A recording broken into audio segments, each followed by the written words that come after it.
राधे राधे सभी को। कैसे हो सभी? अच्छे होंगे। और आज मैं आप सभी के साथ अपनी एक लीला जो मैंने 2 दिन पहले देखी है वो बताने जा रही हूँ। इसमें क्या है, प्रभु क्या समझाना चाह रहे हैं, वो सब देखिए और समझिए और इस लीला के साक्षी बनकर अपने आप का जीवन धन्य कीजिए और प्रेम से बोलते रहिए राधे राधे। प्रभु से विनती हर कोई करता है, मैं भी करती हूँ। और श्री राधा जी का नाम जपते जपते ही मैं निद्रा में पहुँच जाती हूँ, सो जाती हूँ। तो परसों रात को 9 बजे के करीब जब मैं सोने के लिए गई तो मैंने मैया से कहा कि हे माँ, हे राधा रानी, क्या मांगू तुझसे? कुछ नहीं चाहिए, बस अपने चरणों की रज मुझे बना ले। अपने चरणों की रज जो धूली है उसे मेरे मस्तक पर लगा दे। ऐसे कहते हुए और श्री राधा करते हुए मैं कब सो गई मुझे नहीं पता चला। तो रात के 2-2:30 बजे का करीब था समय। तो मैं स्वप्न में ये देख रही हूँ कि मैं किसी अनजान शहर में हूँ जो मैंने कभी नहीं देखा। और वो शहर, उसमें मतलब वो गांव है, क्या है, नगर है, शहर नहीं कह सकते, एक नगर है। और उस नगर में इतनी बड़ी बड़े महल हैं, बहुत बड़े बड़े ऊंचे ऊंचे महल, जिनकी ऊंचाइयां शायद मैं नज़र से नापूं तो ऐसा लगे कि आकाश को छू रही हैं। बहुत ही सुंदर भव्य महल हैं। और उस नगर के दोनों तरफ, जो नगर है उसके बीचों बीच एक नदी बह रही है। बहुत ही अच्छा जल है। और प्रातःकाल की भोर है, सुबह जो ब्रह्म मुहूर्त होता है, गोधूली जो होती है वो भी अभी तक हुई नहीं थी। और मैं देख रही हूँ कि उस नदी के किनारे बहुत ही सारी मतलब असंख्य कहो स्त्रियां हैं, लड़कियां हैं, ब्रज की ही जैसे वे पहनावा पहनती हैं ऐसी लड़कियां हैं।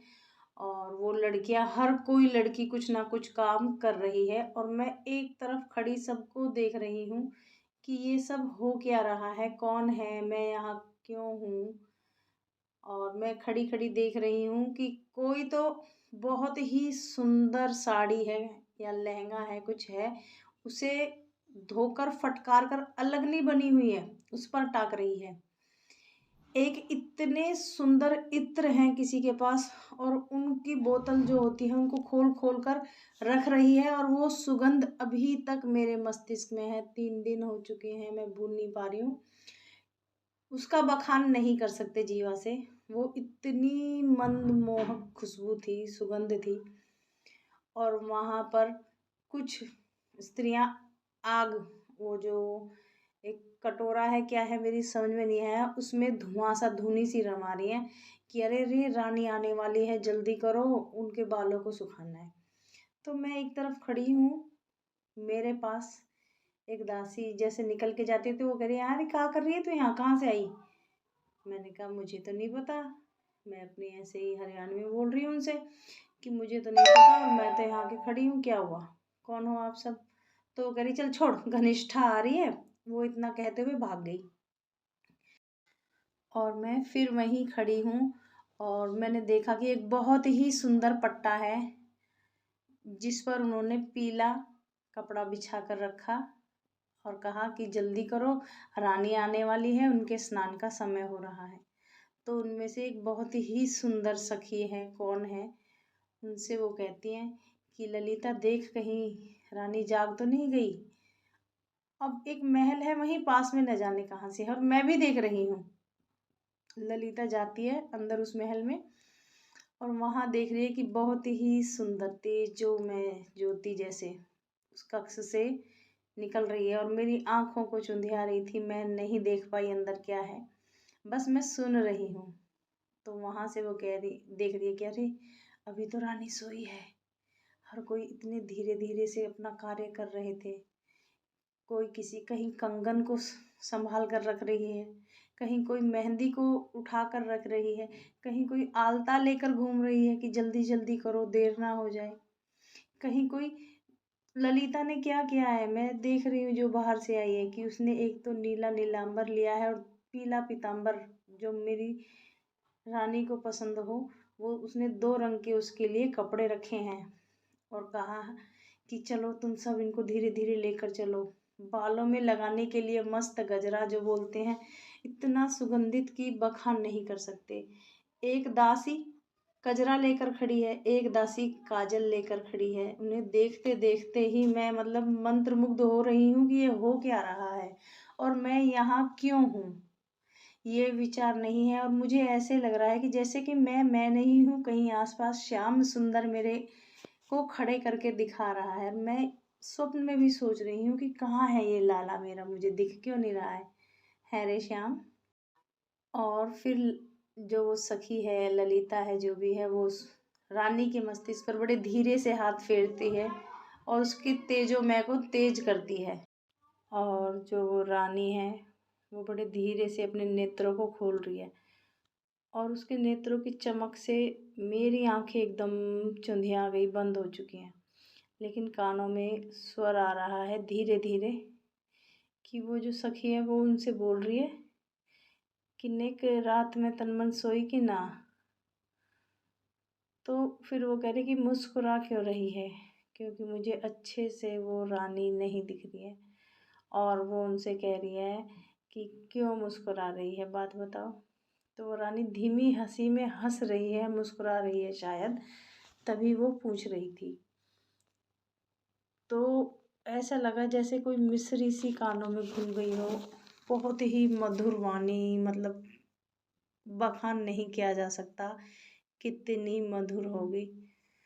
और वो कह रही थी उन रानी अपनी उस सखी से, जो भी थी, कि तुम सब जानती हो कि मैं सोई हूँ या नहीं, फिर मुझे क्यों छेड़ रही हो। उसकी यादों में उसके साथ मुझे नींद आने ही नहीं देता।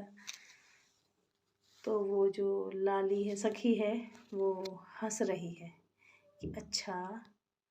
तो वो बहुत दुखी है, वो उनसे कहती है कि चल अब तू ऐसा कर, स्नान आदि कर ले, देख भोर होने वाली है, फिर चलना है। तो जो रानी है उनका मन बिल्कुल स्नान का नहीं है, वो कुछ उदास है।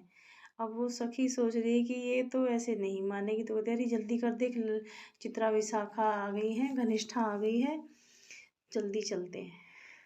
तो वो जो रानी है वो बहुत दुखी है, उनका मन बिल्कुल भी नहीं है कि वो स्नान करे, लेकिन जो उनकी सखी थी वो उनको लेकर के जाती है और बार बार यही सुनना चाहती है कि कोई कहीं से उसके प्यारे श्याम सुंदर की बात उसे बता दे।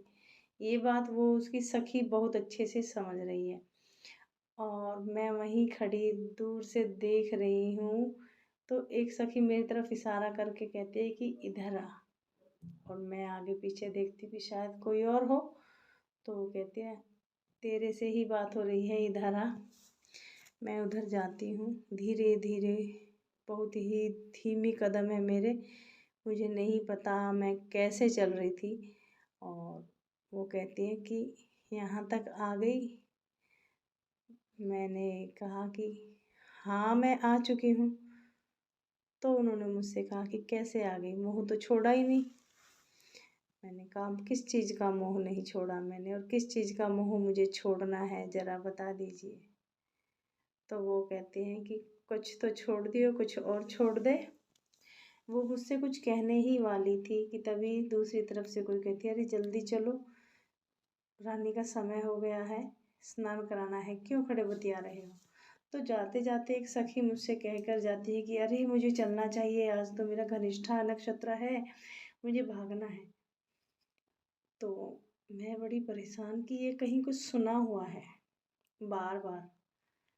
तब वो रानी मुझसे मुस्कुराकर मेरी तरफ तिरछी नज़र से देख कर जाती है और वो कुछ कह कर जाती हैं।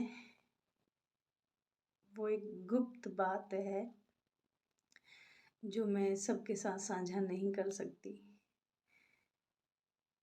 लेकिन मैं सोच रही थी कि ये सब है क्या, मैं किससे कहूँ किससे नहीं।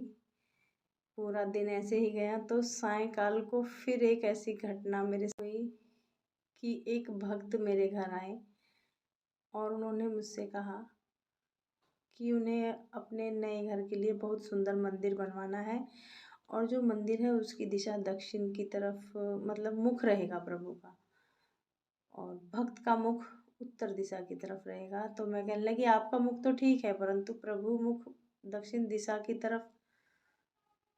तो वो कहते हैं कि मेरा मन है कि मैं बहुत बड़ा भव्य मंदिर अच्छा सुंदर बनाऊं।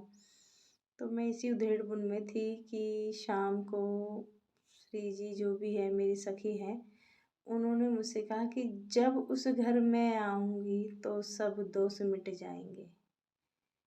क्या पूर्व, क्या पश्चिम, क्या उत्तर, क्या दक्षिण, चारों दिशाएं क्या, आठों दिशाएं मेरी हैं, फिर घबराना काहे का।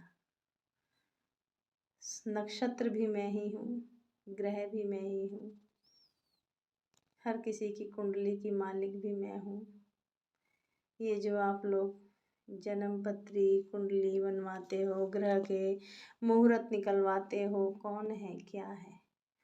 तो उस समय मैं अपने घर में बिल्कुल सही होश हवास में थी, दिन में शाम को मतलब 4 बजे कुछ काम कर रही थी रसोई में, तो मुझे ये सब सुन रहा है। अच्छे से मुझे पता है कि कोई मुझसे बोल रहा है। तो मेरी जो दुविधा थी वो उन्होंने एकदम समाप्त कर दी कि पहले मैंने स्वप्न में देखा था कोई चित्रा, शतभिषा, श्लेषा, रोहिणी और विशाखा, ये सब मुझे नहीं पता कौन थे क्या थे, कृतिका, वो उन सखियों के नाम थे। तो उस एक स्वप्न में वो मुझे तुरंत बता गई कि हम सब वही नक्षत्र हैं जो जन्म के समय हर प्राणी के साथ लगते हैं। समझ रहे हैं, पंडितों को पता होता है, मुझे नहीं पता, लेकिन जहाँ तक मुझे समझाया गया ये सब श्री जी के ही द्वारा बनाए हुए नक्षत्र हैं, बस हम सबको समझने की देर है। तो भैया मेरा तो यही है कि जब मेरी सखी मेरे साथ है, मेरी श्री जी है, और उन्होंने मुझसे जो 2 बातें और बोली हैं वो मुझे अवश्य करना है। मोह छोड़ देना है हर चीज़ का। इन्होंने मुझसे मेरी ज्वेलरी गहने जो कि नारी का श्रृंगार होता है, सबसे अधिक प्रिय होता है, वो भी मोह छुड़ा दिया और मैं खुश हूँ। जहाँ भी निंदा है वहाँ मुझे नहीं रुकना है, ना ही करनी है। ये भी इन्होंने मुझसे प्रॉमिस किया है, वरना ये मुझे त्याग देंगे और मुझे मेरी प्रिया और श्याम सुंदर के साथ रहना है, इस व्यर्थ की दुनिया में नहीं, क्योंकि मैं गृहस्थ में हूँ तो मुझे गृहस्थ से भी जुड़े रहना है। बताऊँ कि उस स्वप्न में क्या था कि जब लाली वहाँ से स्नान के लिए रानी जा रही है तो वो जमुना घाट है और वहाँ पर जो पट्टा है इतना सुंदर बनाया हुआ है श्री जी के स्नान के लिए, और सखियाँ उनको स्नान करा के उनके आगे जब वो वस्त्र रखती हैं तो मैं देख रही हूँ कि श्री जी जो राधा रानी जो रानी हैं उन्होंने पीला पीताम्बर ना लेकर नीला नीलांबर लिया और कहा कि यही तो श्याम वर्ण है और मुझे यही चाहिए।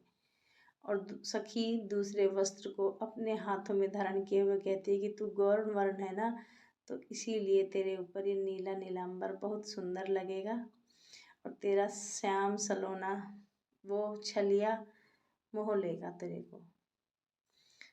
तो ये लीला जो थी वो क्या है मैं समझ चुकी हूँ, ये कोई स्नान लीला है।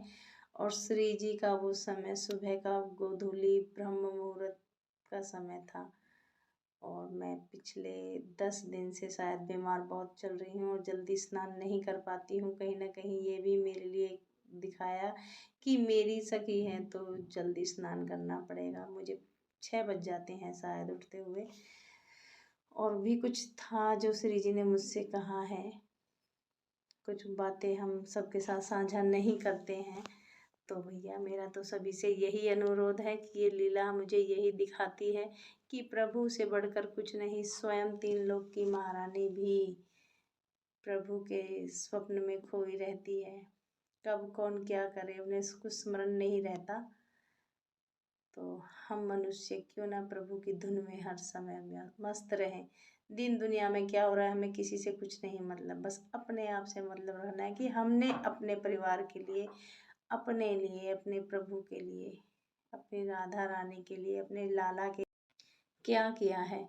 और सभी प्रेम से बोलते रहिए राधे राधे, और सभी को शिवरात्रि की ढेरों ढेरों शुभकामनाएं।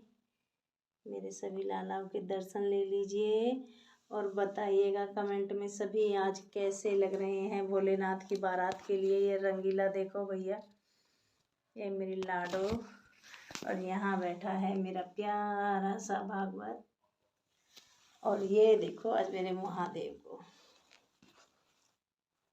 अरे भैया सांप कहाँ छिपा दिए। अरे भैया ये ले मेरे महादेव के वासु की नाक को देखिए, इधर से निकालो भाई। वही, और सभी प्रेम से बोलते रहिए राधे राधे, हर हर महादेव, जय शिव शंभू।